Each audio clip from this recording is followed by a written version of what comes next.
ส่วนผู้มีจิตศรัทธา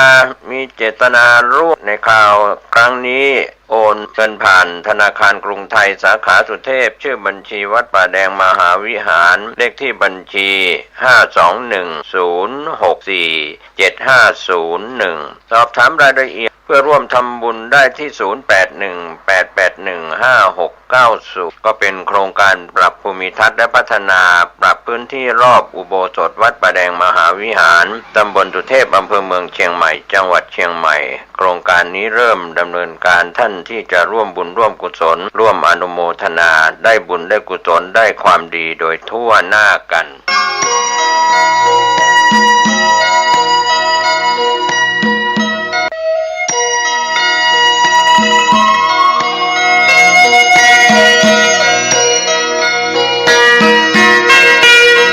ข่าวสารเพื่อการประชาสัมพันธ์ขอเชิญชวนศรัทธานักศีลนักบุญทั้งหลายร่วมในพิธีบำเพ็ญบุญวันกตัญญูพระครูวิมลวรเวทหลวงพ่อบุญมีครบ33ปีแห่งการมรณภาพและอายุครบชาตการ120ปีจัดงานตรงกับวันเสาร์ที่7มีนาคมพุทธศักราช2569เวลา 9:30 นาทีณวัดท่าสตอยศรีสร้อยทรายมูลตำบลวัดเกตอำเภอเมืองเชียงใหม่จังหวัดเชียงใหม่มีกำหนดการดังนี้7มีนาคม 9:30 นาทีอาราธนาพระสงฆ์สวดพระพุทธมนต์มอบทุนการศึกษาให้แก่มหาวิทยาลัยมจร.มมร.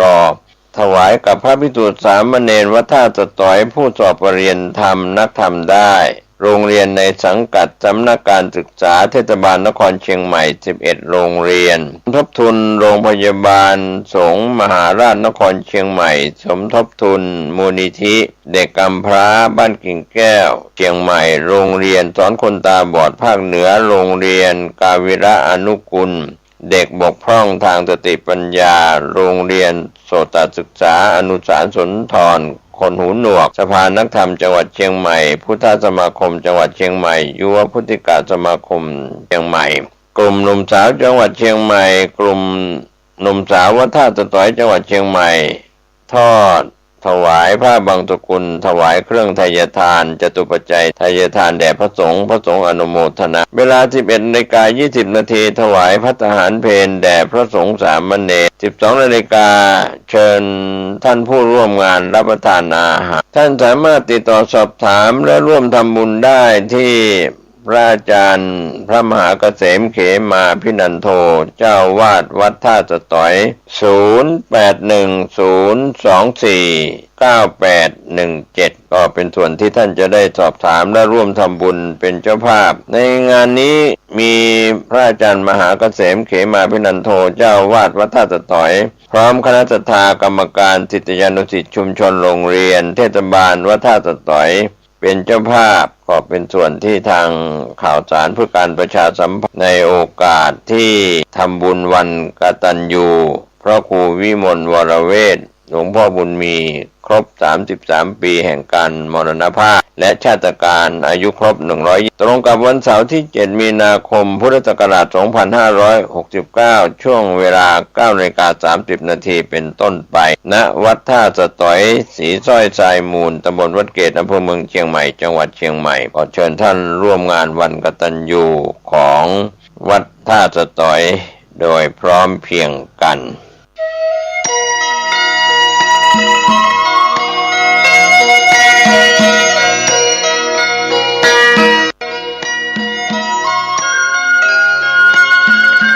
ข่าวสารเพื่อการประชาสัมพันธ์ของคณะสงฆ์จังหวัดเชียงใหม่งานทำบุญฉลองเจดีย์พุทธคยาจำลองณพุทธมณฑลจังหวัดเชียงใหม่อำเภอดอยหล่อจังหวัดเชียงใหม่มี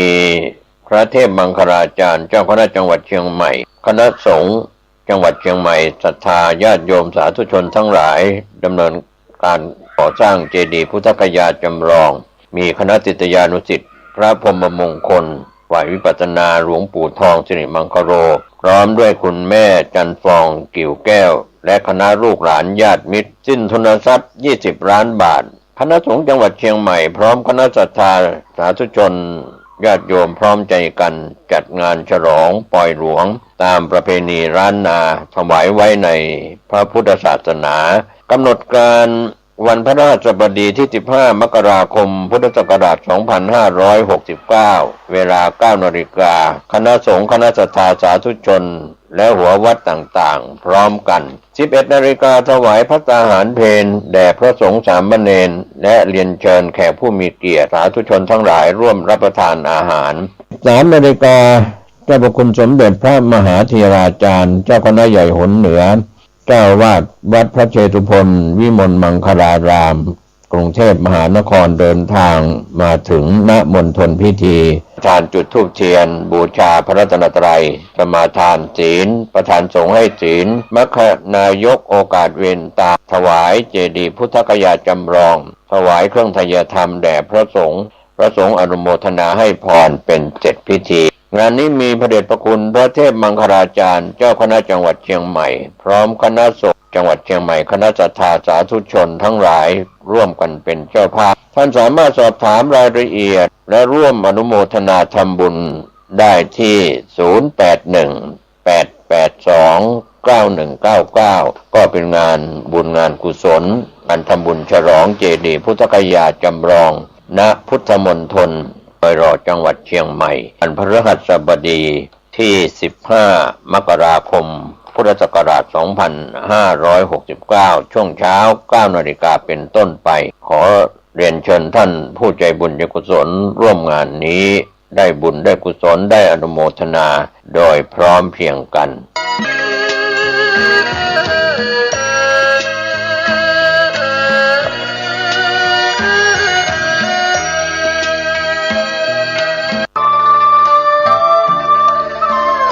ขอเชิญร่วมบูรณะปิดทองพระเจ้าตาเขียวและบูรณะปฏิสังขรณ์พระธาตุเจดีย์มงคลธรรมณวัดบ้านเหล่าพระเจ้าตาเขียวตำบลบ้านเรือนอำเภอป่าซางจังหวัดลำพูนโดยมีพระครูภาวนาโสภิตฝ่ายวิปัสสนาท่านที่จะร่วมบุญบูรณะได้ที่บัญชีวัดบ้านเราพระเจ้าตาเขียวธนาคารธกส.เลขที่บัญชี020188714 ติดต่อสอบถามร่วมทำบุญได้ที่พระครูภาวนาโสภิตเจ้าอาวาสวัดบ้านเราพระเจ้าตาเขียวโทรศัพท์0969525159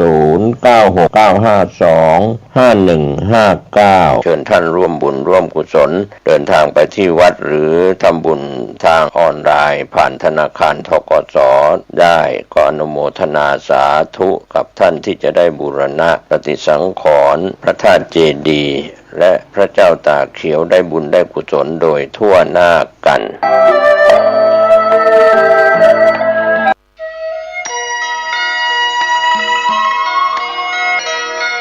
ข่าวสารเพื่อการประชาสัมพันธ์ขอเชิญชวนนักศีลนักบุญในคราวครั้งนี้นำปัจจัยบูรณะวิหารเสาหน้าซุ้มประตูหน้าต่างทาสีรอบอาคารรูปปั้นพญานาคให้แล้วเสร็จต่อไป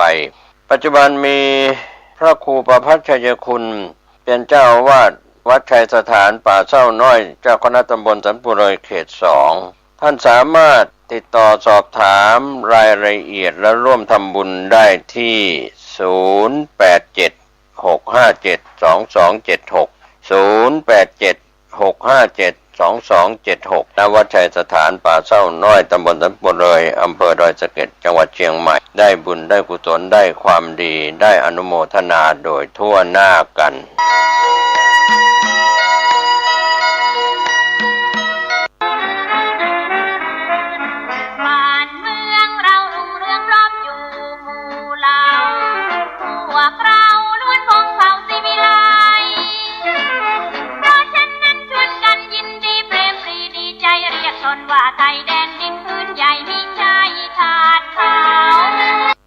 วันที่25มกราคมของทุกปีเป็นวันกองทัพไทย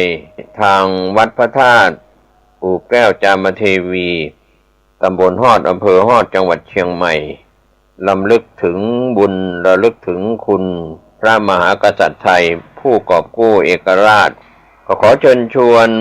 ศาสนิกชนอุบาสกอุบาสิการ่วมรำลึกถึงคุณพระมหากษัตริย์ทุกพระองค์ที่กอบกู้เอกราชของชาติบ้านเมืองทางวัดพระธาตุอุบแก้วจามเทวีขอเชิญร่วมพิธีบวงสรวงบูรพมหากษัตริย์ณลานราชานุสาวรีย์พระนเรศวรมหาราชหลังเสาหลักเมืองฮอดพิสดารนครพิธีบวงสรวงเวลา 9:09 น.เวลา 11:00 น.ถวายภัตตาหารเพลแด่พระสงฆ์สามเณรและเรียนเชิญแขกผู้มีเกียรติร่วมรับประทานอาหารท่านที่จะร่วมบริจาคเป็นเจ้าภาพโรงทานข้าวน้ำโภชนาอาหารติดต่อและสอบถามรายละเอียดได้ที่พระสวัสดิตปัญโยประธานสงฆ์วัดพระธาตุอุบแก้วจามเทวี0616814944ติดต่อหนานมิ้น0805016382แฮดมิ้นเม0956960880ติดต่อแอดมินออม0972567938ฝ่ายงานประชาสัมพันธ์ท่านที่จะร่วมเป็นเจ้าภาพถวายดอกไม้ในการจัดงานบายสีและร่วมบุญบายสีติดต่อสอบถามและร่วมเป็นเจ้าภาพโรงทานและรายละเอียดต่างๆได้ทุกวันที่25 มกราคมของทุกปีเป็นวันกองทัพไทยมีความหมายพระสงฆ์นิกรชาวไทยทุกหมู่เราเชิญท่านร่วมงานในพิธีบวงสรวง 9:09 น.เป็นต้นไปณวัดพระธาตุอุบแก้วจามเทวีตำบลฮอดอำเภอฮอดจังหวัดเชียงใหม่25 มกราคม 2569 นี้โดยพร้อมเพรียงกัน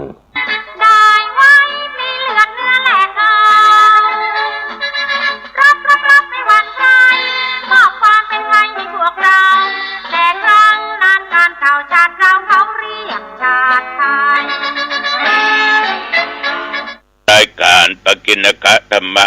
มาพบปะกับญาติกับโยมอีกเช่นเคย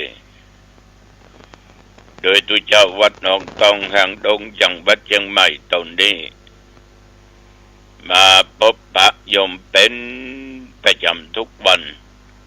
ในเวลาเดียวกันนี้และก็ทางสถานีวิทยุแห่งนี้เป็นเวลา30 นาทีโดยประมาณวันนี้เช่นเดียวกันก่อนอื่นที่จะได้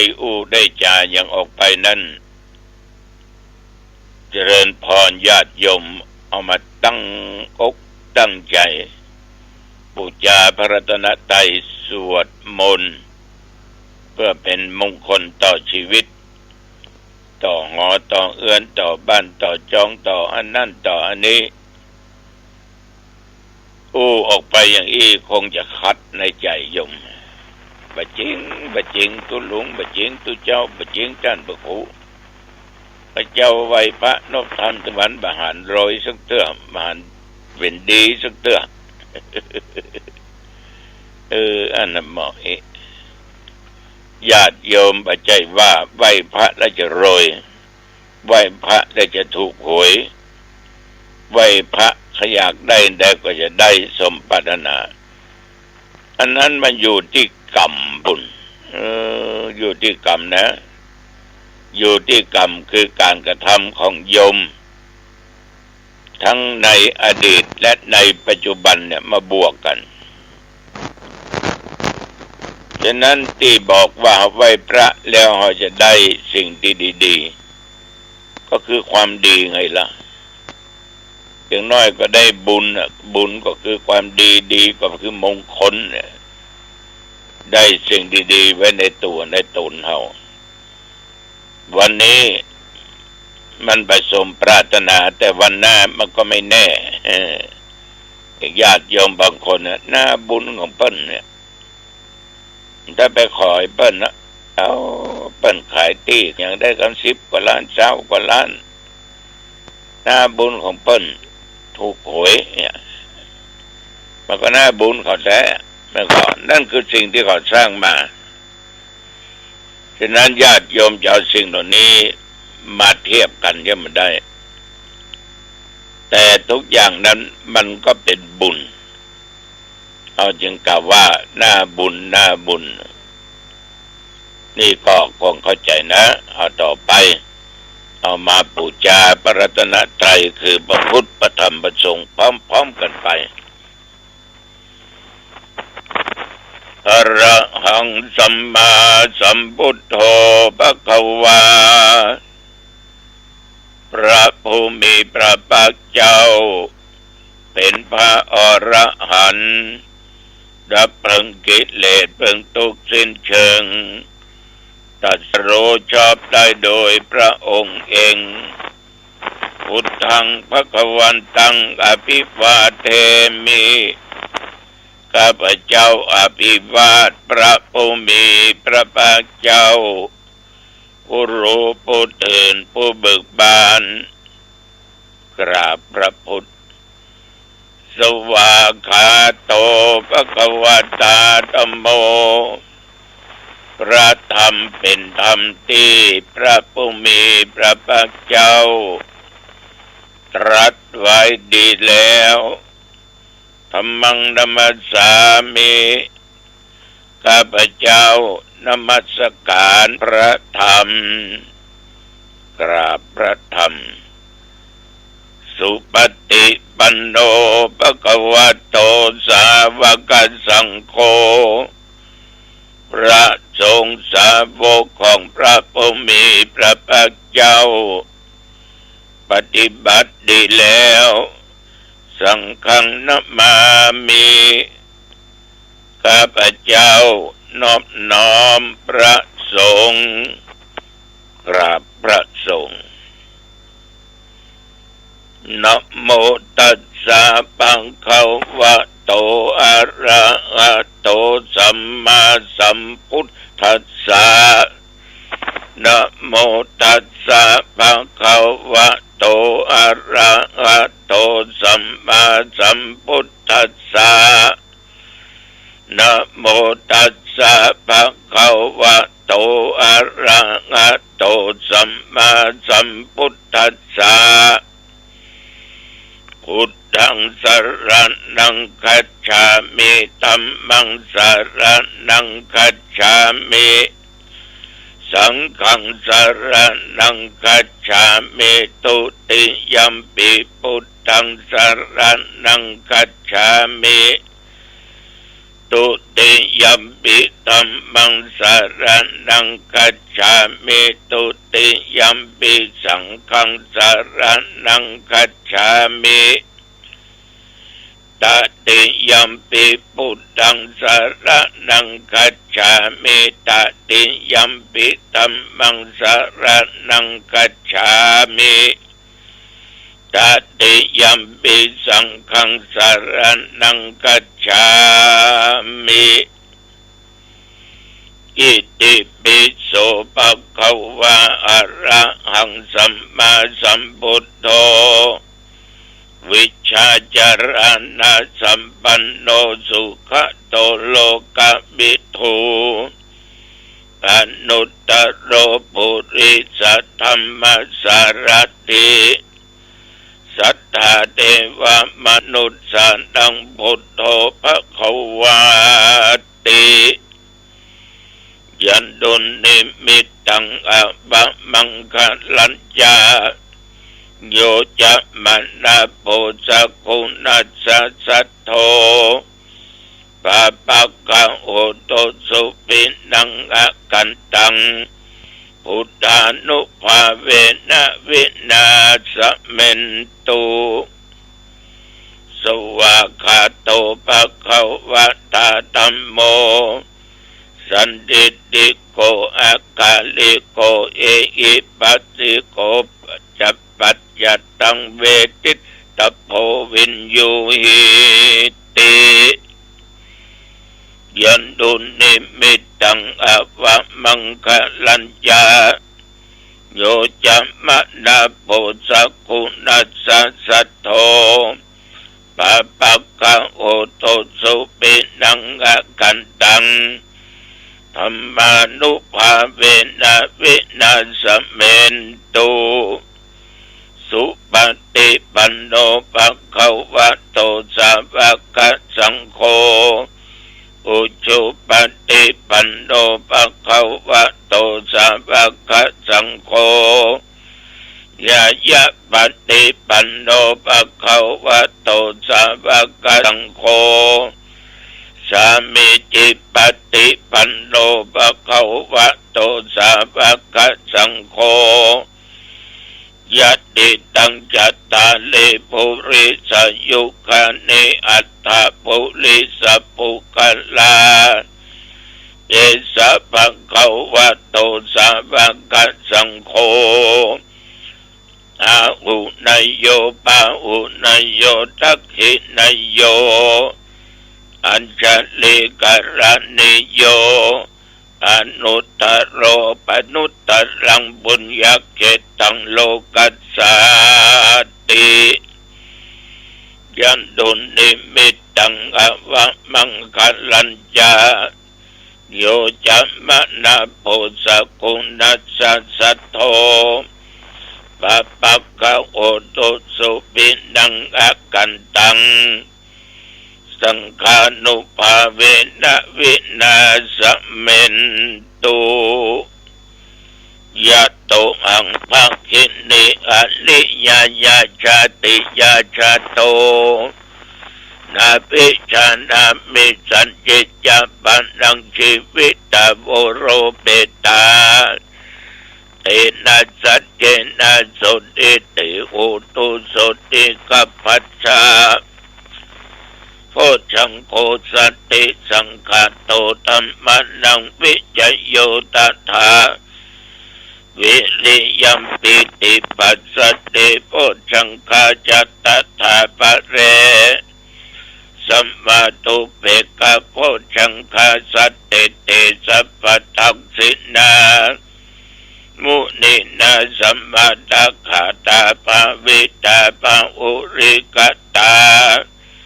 สังวัตันติอภิญญาญาณิพพานายาจะโพธิยา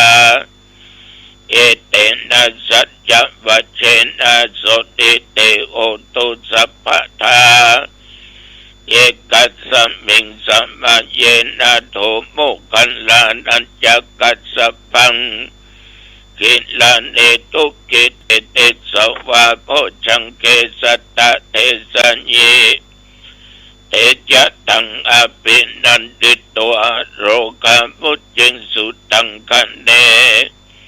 เอเตนะสัจจวัชเชนะโสติเตโอตุสัพพทา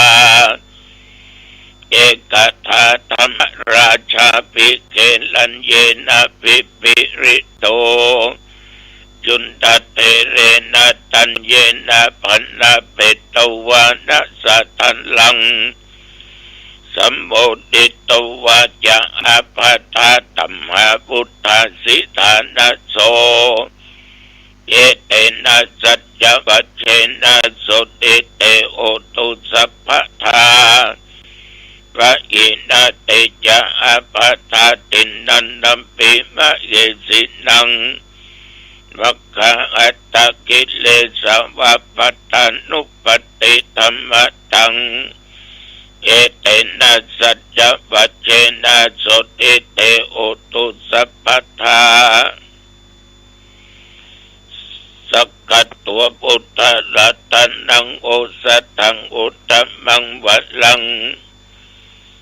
ยิตังเดวะมนุสสานังพุทธเตเชนะโสตินานัสสันตุปัตตวะสัพเพตุกาอุปัสสัมเมนตุเตสักกัตตัวธรรมรัตนังโอสัตถังอุตตมังวรังปัลลิลังอุปัสสัมมันังธรรมเตเชนะโสตินานัสสันตุปัตตวะสัพเพปัญญาอุปัสสัมเมนตุเต สักกัตตัวสังฆรัตนังโอสัต ตังอุตตมังวรังอาอุนายยังปาอุนายยังสังฆเตเจนะสุดินานัสสันตุปัตตวาสเปโรกาวุปัสสะเมนตุเตอวะตุสัพพะมังคลังรักขันตุสัพพะเทวตา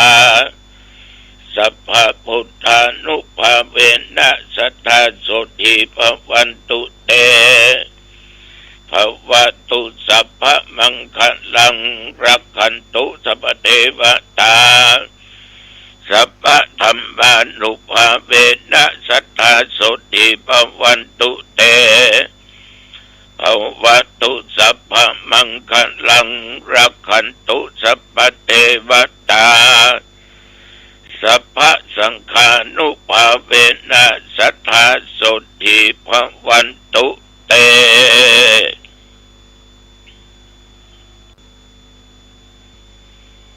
ขอพุทธานุภาพธรรมานุภาพสังฆานุภาพบทสาธยายมนต์ยันทุนสักกตัวโพชังคะปริตนับว่าเป็นมนต์อันศักดิ์สิทธิ์ข้าพเจ้าและญาติโยมท่านผู้ฟังทุกเพศทุกวัยตึงหญิงตึงชายตึงเฒ่าตึงแก่หนุ่มกำแม้นว่าได้ตะลงโลกาเปียติ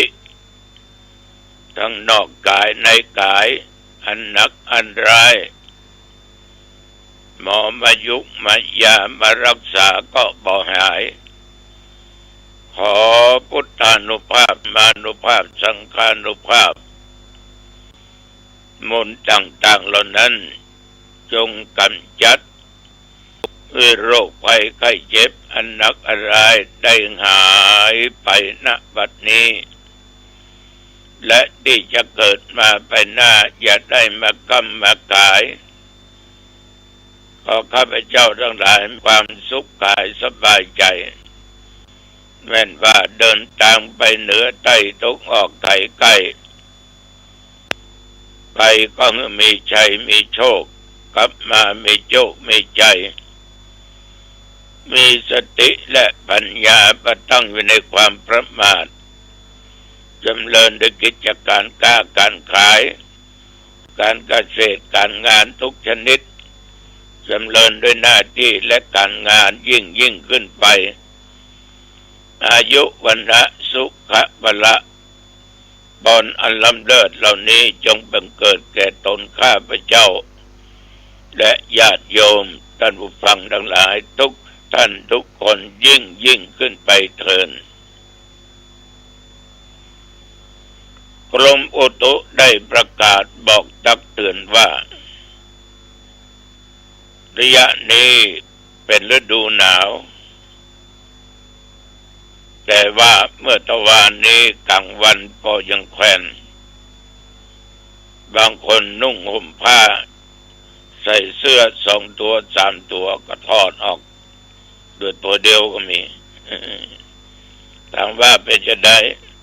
หอนตัวลุงวันนี้หอนแต่ถามมูลการก็ว่าหอนเน้นน้อยกว่าเมื่อคืนหนาวเมื่อวันร้อนนี่ก็แสดงว่าอุณหภูมิในร่างกายของคนเรามันแตกต่างกันมันเน้นในวัดนะต้นอ้วนใหญ่ๆน้ำหนัก100 กว่าโลนะเดี๋ยวก็ภาษาภาษาเนาะเน้นมันหนาวครับมันหนาวลูกครับอากาศพอดีเนี่ยครับ พ่อแม่พี่น้องญาติโยมบางคนนี่เอามือกอดอกสั่นย่องเพราะหนาวฉะนั้นเลือดลมในสรีระร่างกายของคนเรามันเท่าเดียวกันแต่อย่างใดก็ตามนับตั้งแต่เมื่อตะวันวามาจนถึงปัจจุบัน24 ชั่วโมงนี้พวกเราทุกคนโชคดีได้อยู่มาอีก1 วัน และจะอยู่ต่อไปเพื่อช่วยกันดูแลพุทธศาสนาศาสนคำสอนขององค์สมเด็จพระสัมมาสัมพุทธเจ้าถ้าว่านี่กินของง่ายแล้วก็ญาติโยมศรัทธาเพิ่นสืบชะตาก็เลยมีเมตตาไปสืบชะตาเพิ่นรวดฉันเป็นที่อันก็แวะไปเยี่ยมเน้นก็กำลังจะลุกรับอาหารไปฉันขอบใจต่อญาติโยมศรัทธาวัดต้นโจกแต่ว่าเพิ่นเอาน้ำปานะไปเลี้ยงเอาก๋วยเตี๋ยวไปเลี้ยงขนมเส้นไปเลี้ยงข้าวแคบข้าวแตนไปเลี้ยงขอบใจนักตอนบ่ายก็โยมราชัยชนะได้นำน้ำปานะไปเลี้ยงแก่ลูกพระลูกเน้นหันญาติโยมตะว่าแล้วก็ดีอกดีใจเพราะทุกคนต่างมีปิติมีศรัทธาอันทุกเจ้าประเด็นตนน้อยๆจนถึงตนใหญ่ได้ไปปฏิบัติเข้าค่ายศึกษาธรรมปฏิบัติธรรมอย่างเวลาขณะนี้ลูกเน้นลุกกันได้เจ้าละตีสี่ทำกิจธุระก็ไหว้พระสวดมนต์เจริญสมาธิภาวนาท่านทั้งหลายวันนี้อาตมะกับญาติโยมน้องตองก็เป็นเจ้าภาพเลี้ยงตึงของกินเลี้ยงตึงไอติมเลี้ยงตึงน้ำปานะขอบใจต่อญาติโยมได้ร่วมกันสิ่งดีๆก็มามาจากันได้รับฟังเพราะมันเป็นมงคลต่อชีวิตของพวกเราทุกคนญาติโยมท่านผู้ฟังความหนาวนั้นเพราะเอาถูกลมพัดไปพัดมาถูกต้องกาญาลมในท้องลมในไส้ลมที่พัดไปพัดมาเบื้องต่ำเบื้องสูงลมหายใจเข้าออกลมไปนอกที่มาถูกต้องกาญานั้นนับว่าเป็นธาตุอันหนึ่งคือเป็นวายโยธาตุที่มีในกายและนอกกายที่มาพัดเอาอยู่ลมเบื้องบนลมเบื้องต่ำลมในท้องลมในไส้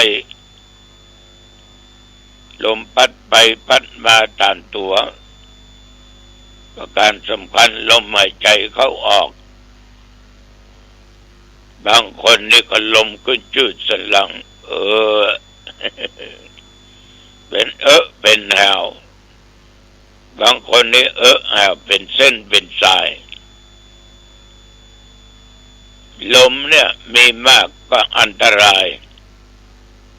ยิ่งลมไปนอกต้นไม้ต้นเสาพืชผลต่างๆลมระเนระนาดบ้านเอาบ้านจองห่อเอื้อนล้มบางครั้งเกิดความเสียหายขึ้นมากนี่คือลมฟ้าอากาศลมร่างกาย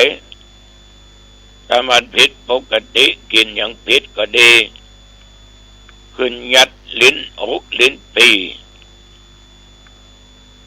บางครั้งกินยาบำตัน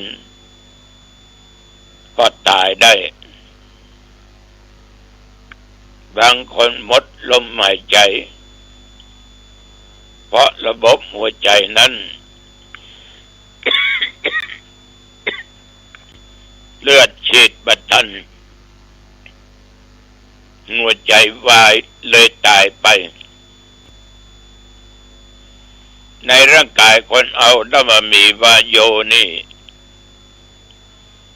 เขาจะคูเหยียดยังมาได้ตินมือมาได้นิ้วก็มาได้ยังก็มาได้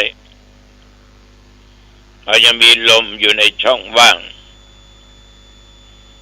ฉะนั้นญาติโยมธาตุลมนี้ก็นับว่าเป็นธาตุอันสำคัญยิ่งผู้ปฏิบัติก็พิจารณาว่ามันเป็นธาตุที่ขึ้นที่เกิดในร่างกายมีถึงลมภายในภายนอกลมขึ้นเบื้องบนลมเบื้องต่ำลมในท้องในไส้ลมพัดไปพัดมาตามตัวกำหนดพิจารณาเป็นข้อหันว่าธาตุทั้งสี่ดินน้ำลมและไฟนั้นย่อมมันมาประชุมกันรวมกันพอก็มีรูปมีร่างเป็นสรีระขึ้นมาแต่ถ้าเอาไปยึดมั่นนี่โอ้นี่ตัวกูเราจะอยู่บ่เป็นสุขเจริญสมาธิภาวนาเป็นกรรมฐานว่าทั้งสี่อย่างเนี้ยมันไม่ใช่เราไม่ใช่เขามันเป็นเพียงแต่เป็นธาตุเป็นกรรมฐานเพราะทุกสิ่งทุกอย่างนั้นล้วนตกอยู่ในอนิจจังบ่เที่ยงแท้แน่นอนเกิดแก่เจ็บตายดับไปในที่สุดเพราะมันไม่ใช่ของเราเราจึงบังคับมันบ่ได้จะไปเจ็บเนอะมันก็เจ็บจะไปป่วยมันก็ป่วยญาติโยมท่านทั้งหลายอย่างเวลาปัจจุบันออกไปทางนอกกูจะไปหนาวเนอะมันถึงหนาว ลมไปนอกมันก็แห้งฉะนั้นศรัทธาสาธุชนลมขึ้นนี่อย่างระวังลมให้ความเกลียดความเครียดจะมาจอบเนอะลมขึ้นนี่นะระวังนะบางคนลั่นลงมาอู้มาจุมิ่งนะลมขึ้นนะมันถึงเป็นสีหน้าปะโตมันหน้าพอมาหน้าดูลมแห่งโทสะมันร้ายสามารถทำอะไรอย่างได้ทั้งนั้นฉะนั้นก็จึงขอเล่าสู่ญาติโยมฟังธาตุสี่เป็นเพียงแต่สิ่งที่สมมุติแล้วก็สักแต่ว่ามารวมเป็นตัวเป็นตนไม่ใช่เราไม่ใช่เขาเท่านั้นเองก็ฝากไปข้อคิดวันพรุ่งนี้โยมทั้งหลายปะกันที่บ้านตองไกตำบลหนองควายเนอะสัก7 โมงครึ่งเมื่อคืนวะตุลุงจะไปปะโยมที่บ้านตองกายแฟนคลับนักลงFCหลายปะไปปะตุลุงเนอะพรุ่งนี้เอาละวันนี้อันเวลาพอสมควรอายุวันโนสุขังพลังพบกันใหม่โอกาสหน้าเจริญพรสวัสดีครับท่านผู้ฟังที่เคารพ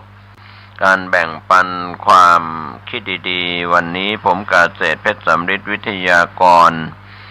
ก็จะได้นำหลักปรัชญาที่ท่านผู้มีปัญญาบารมีได้สั่งสมแล้วในอดีตจนถึงปัจจุบันและต่อไปในอนาคตจนกว่าจะได้บรรลุมรรคผลนิพพานดังนั้นมนุษย์เราถ้ามี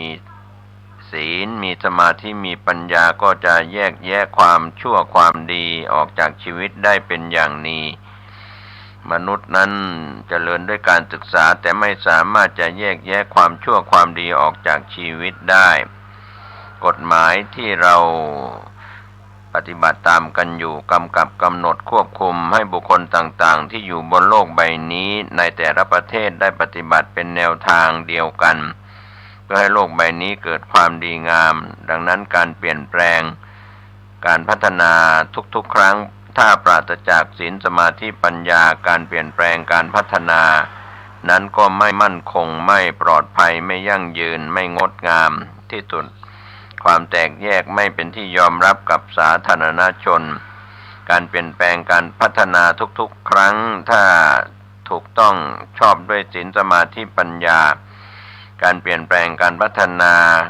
จะเกิดคำว่ามั่นคงปลอดภัยยั่งยืนงดงามรุ่งเรืองก้าวหน้าเป็นที่ยอมรับกับสาธารณชนการเปลี่ยนแปลงการพัฒนาใดๆทุกๆครั้งชอบด้วยศีลสมาธิปัญญาการเปลี่ยนแปลงหรือการพัฒนานั้นก็เกิดความดีงามกับผู้เปลี่ยนแปลงผู้ถูกเปลี่ยนแปลงย่อมเป็นที่ยอมรับทั้งสองฝ่ายรวมไปถึงสาธารณชนทั้งระยะสั้นระยะยาวมนุษย์บนโลกใบนี้ถ้ามีธรรมะก็ยุติความรู้สึกนั้นได้เป็นปกติเสียใจไม่เกิน10 นาทีมนุษย์ที่ไม่มีธรรมะไม่สามารถยุติความรู้สึกนั้นได้จึงผิดปกติเสียใจกินไม่ได้นอนไม่หลับอยู่ไม่มีความสุขเป็นสัปดาห์เป็นเดือนการศึกษาเป็นการเปลี่ยนแปลงไปตามกาลเวลาศีลสมาธิปัญญาอยู่เหนือการเปลี่ยนแปลงของกาลเวลา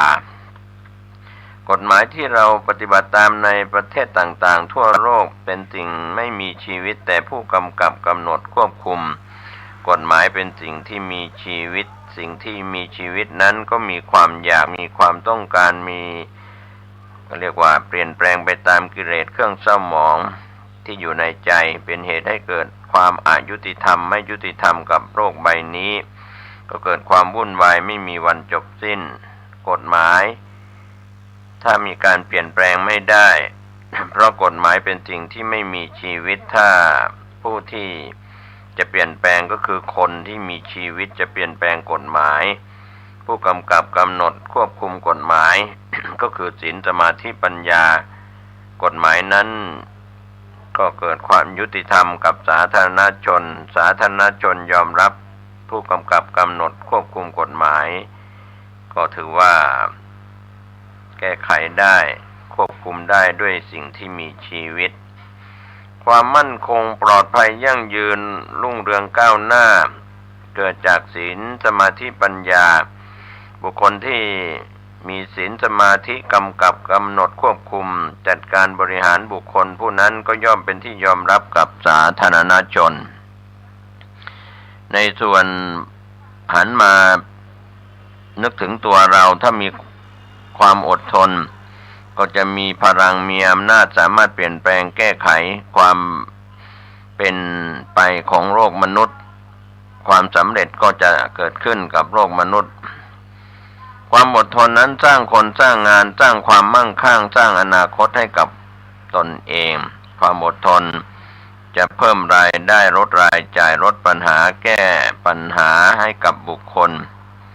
ก็คือความอดทนความอดทนนั้นจึงเป็นเรื่องที่เพิ่มคุณภาพประสิทธิภาพเพิ่มมาตรฐานให้กับงานนั้นๆความอดทนสร้างมนุษย์ให้เป็นมนุษย์ที่ประเสริฐความอดทนเป็นการสร้างชีวิตเป็นการเพิ่มความสุขเป็นการกำจัดความทุกข์เป็นการสร้างความมั่นคงเป็นการสร้างความปลอดภัยเป็นการสร้างความยั่งยืนความอดทนกำจัดความยากจนความอดทนสร้างความมั่งคั่งสร้างสันติสุขสันติภาพพราดรภาพให้กับชีวิตมนุษย์ที่อยู่บนโลกใบนี้ความอดทนนั้นจะเพิ่มรายได้ลดรายจ่ายแก้ปัญหากำจัดชำระล้างเครื่องเศร้าหมองความอยากความกำหนัดยินดีครอบงำที่ครอบงำใจได้ถ้ามีความอดทนความอดทนนั้นจะทำให้เราชนะสำเร็จสร้างความละเอียดปราณีตรอบคอบปิดความลับได้เพราะความอดทนเก็บความลับได้เพราะความอดทนดังนั้นความอดทนก็จะมีความรู้มากหลุดพ้นล่วงพ้นในปัญหาทั้งปวงเพราะความอดทน สร้างความเป็นเลิศก็เพราะความอดทนนะครับท่านผู้ฟังดังนั้นความอดทนจึงอยู่เหนือปัญหาอยู่เหนือเครื่องเศร้าหมองตัณหาราคะความอดทนนั้นเป็นมีดที่ฆ่าเครื่องเศร้าหมองเครื่องกิเลสราคะตัณหาไม่ให้เข้ามาครอบงำจิตใจคนที่มีความอดทนก็จะเกิดปัญญาลดต้นทุนก็เท่ากับว่าเพิ่มทุนลดต้นทุนเป็นการเพิ่มคุณภาพเพิ่มประสิทธิภาพเพิ่มมาตรฐานให้กับบุคคลและวัตถุสิ่งของต่างๆขอให้เรามีความอดทนก็จะเป็นเหตุเกิดความสามัคคีในหมู่คณะความอดทนนั้นเป็นความจริงของโลกเป็นการเสียสละที่ยิ่งใหญ่เพราะความอดทนเป็นเหตุให้เกิดวิริยะภาคเพียรชนะสำเร็จเพราะความอดทนเป็นหลักการแก้ไขปัญหาทั้งปวงเป็นศิลปะอันงดงามยั่งยืนสร้างความยิ่งใหญ่ให้ทุกๆเรื่องเพราะความอดทนก็เป็นการสร้างฐานะสร้างระเบียบวินัยสร้างชาติเป็นกุญแจเปิดปิดในชีวิตได้เพราะว่าความอดทนความอดทนนั้นจึงเป็นประตูเป็นหน้าต่างเปิดปิดได้เพราะความอดทนถือว่าเป็นพาหนะนำทางไปสู่จุดหมายดังใจปรารถนาอยู่เหนือกรรมการกระทำทำลายความชั่วสร้างความดีเป็นพาหนะเข้าสู่พระนิพพานได้เพราะความอดทนดังนั้นขันติบารมีหรือว่าขันติเป็นความอดทนที่จะเป็นรากฐานของเศรษฐกิจเป็นหลักกำกับกำหนดควบคุมมนุษย์สร้างความเข้าใจได้ทุกๆเรื่องเพราะความอดทนเป็นสมบัติของมนุษย์บนโลกใบนี้กำจัดความอยากทำลายความอยากที่เป็นเครื่องเศร้าหมองใจเพราะความอดทนอยู่เหนือการเปลี่ยนแปลงของโลกเปลี่ยนแปลงแต่ความอดทนก็ถือว่าเป็นธรรมะชนิดหนึ่งที่ต้องใช้เป็นตบะที่สำคัญให้ผลเห็นผลบรรลุจุดหมายเป้าหมายวัตถุประสงค์ต่างๆเพราะความอดทนถือว่าเพิ่มบทบาทเพิ่มพลังเพิ่มอำนาจเพราะความอดทนนั้นจะทำให้หลุดพ้นจากบาปกรรมเคราะห์กรรมทั้งปวงขอให้เราเข้าใจธรรมะที่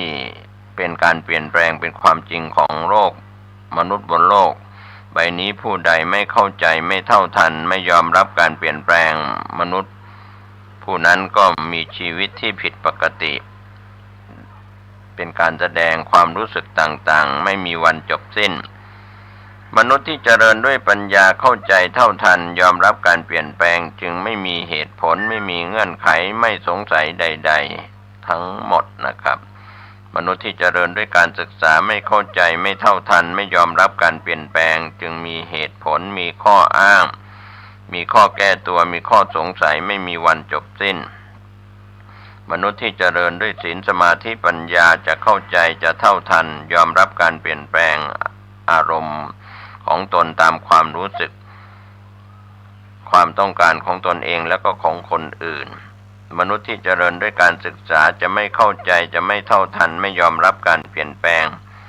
อารมณ์ความรู้สึกความต้องการของตนเองและก็ของคนอื่นมนุษย์ที่เจริญด้วยศีลสมาธิปัญญาจะเข้าใจจะเท่าทันยอมรับการเปลี่ยนแปลงของโลกจักรวาลดวงจันทร์ดวงอาทิตย์ดวงดาวจึงไม่มีเหตุผลไม่มีข้อสงสัยมนุษย์ที่เจริญด้วยการศึกษาจึงไม่เข้าใจไม่เท่าทันไม่ยอมรับการเปลี่ยนแปลงของโลกของจักรวาลของดวงอาทิตย์ดวงจันทร์ดวงดาวก็จะมีเหตุผลมีข้อสงสัยไม่มีวันจบสิ้นมนุษย์ที่เจริญด้วยศีลสมาธิปัญญาก็จะเข้าใจเท่าทันยอมรับว่าที่สุดสิ่งมีชีวิตและไม่มีชีวิตเกิดการเปลี่ยนแปลงมนุษย์ที่เจริญด้วยการศึกษาไม่เท่าทัน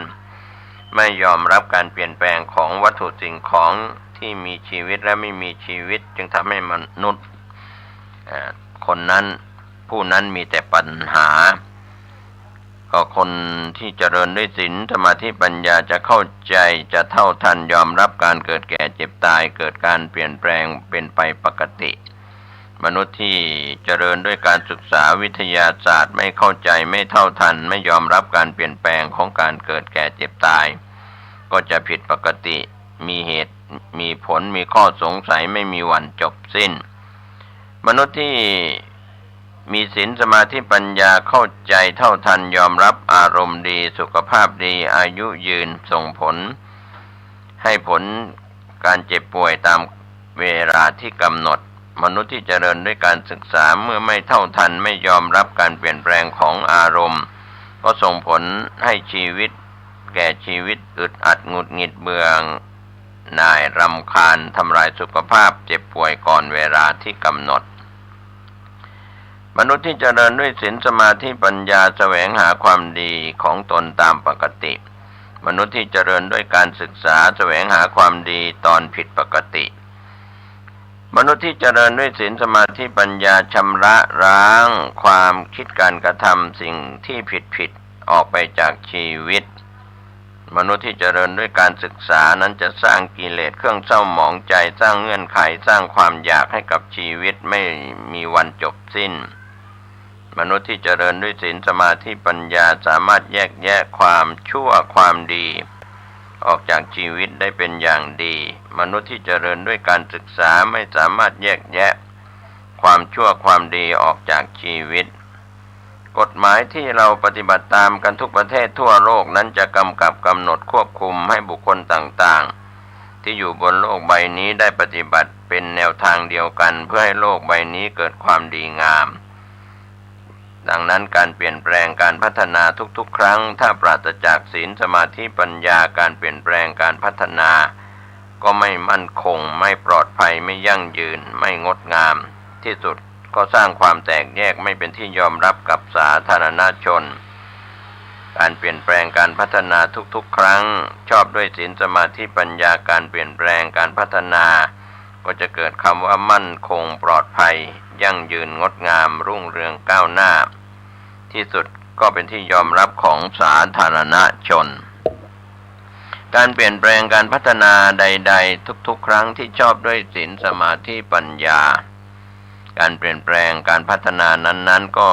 จะมุ่งไปสู่ความดีงามกับสาธารณชนการกระทำดีนั้นเกิดจากมนุษย์บนโลกใบนี้รักษาศีลห้าการนำเอาศีลห้าไปปฏิบัติ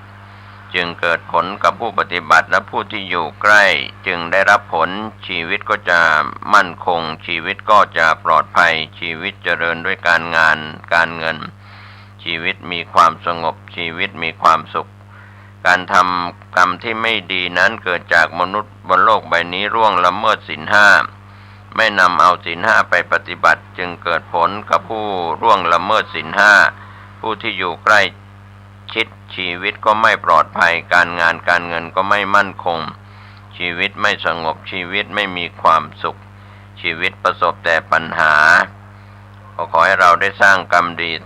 เป็นการสร้างสรรค์พัฒนาจิตใจพัฒนาวัตถุสิ่งของก็จะงดงามจะยั่งยืนเป็นที่ประจักษ์ยอมรับกับสาธารณชนแต่การสร้างกรรมชั่วที่ไม่ดีทำลายจิตใจทำลายวัตถุสิ่งของไม่สร้างสรรค์ไม่พัฒนาเป็นที่ประจักษ์กับสาธารณชนก็ไม่ยอมรับบุคคลที่ประสบเคราะห์ร้ายต่างๆชั่วร้ายทั้งหลายบุคคลนั้นเพราะล่วงละเมิดศีลห้าไม่มีสมาธิขาดปัญญาบุคคลที่อยู่เย็นเป็นสุขก็เกิดความสงบสุขบุคคลผู้นั้นรักษาศีลห้าปฏิบัติตนตามบทบัญญัติของศีลห้าเจริญจิตสมาธิภาวนาทุกๆเรื่องด้วยปัญญาบุคคลที่มีความทุกข์ใจไม่มีความสุขประสบแต่ปัญหาบุคคลผู้นั้นล่วงละเมิดศีลห้าไม่ปฏิบัติตามบทบัญญัติหลักศีลห้าชีวิตก็ไม่เจริญจิตใจก็ไม่มีสมาธิไม่ได้เกิดจากภาวนาชีวิตขาดการพัฒนาจึงขาดเมื่อขาดการพัฒนาก็เป็นปัญหามนุษย์ที่มีกรรมดีการกระทำสิ่งใดๆก็จะมีคนเมตตาส่งเสริมการกระทำนั้นๆสมดั่งใจปรารถนานะครับก็เป็นเรื่องราวชวนให้ท่านได้คิดได้กระทำกันมนุษย์ที่มีกรรมชั่วทำความชั่วร้ายการกระทำเหล่านั้นขาดการสนับสนุนขาดคนส่งเสริมการ กระทำนั้นๆจึงไม่เป็นไปตามเป้าหมายตามวัตถุประสงค์ดังใจปรารถนาผู้ที่รักษาศีลห้าไม่ฆ่าสัตว์ไม่ลักทรัพย์ไม่เสพกามที่ผิดไม่กล่าวคำเท็จไม่ดื่มสุราเมรัยเจริญสมาธิจิตตภาวนาก็จะรับรู้ด้วยปัญญาเท่าทันอารมณ์ความรู้สึกความต้องการไม่ต้องการดีใจเสียใจชอบใจไม่ชอบใจได้ทุกขณะลมหายใจเข้าออกบุคคลที่ล่วงละเมิดศีลห้านะครับท่านผู้ฟังขาดการเจริญจิตตภาวนาขาดสติขาดปัญญาไม่เท่าทันอารมณ์ความรู้สึกต้องการและไม่ต้องการจึงเกิดอาการดีใจเสียใจชอบใจไม่ชอบใจไม่มีวันจบสิ้นผู้ที่เจริญสมาธิจิตตภาวนาเป็นปกติเนืองจิตที่ฝึกฝนดีแล้วเข้าถึงธรรมะเข้าถึงธรรมชาติจิตที่ฝึกฝนย่อมเข้าใจธรรมะย่อมเข้าใจธรรมชาติที่สุดจิตย่อมเป็นอิสระหลุดพ้นจากเครื่องเศร้าหมองผู้ที่เจริญจิตตภาวนาเป็นปกติเนืองจิตใจที่ฝึกฝนย่อมเข้าถึงธรรมะเข้าถึงธรรมชาติจิตที่ฝึกฝนย่อมเข้าใจธรรมะเข้าใจธรรมชาติก็ส่งผลให้จิตนั้นสะอาดบริสุทธิ์เข้าสู่พร้อมที่จะเข้าสู่พระนิพพานศีลจึงเป็นรากฐานของชีวิตสมาธิก็เป็นรากฐานของความสุขปัญญาก็เป็นรากฐานของการหลุดพ้น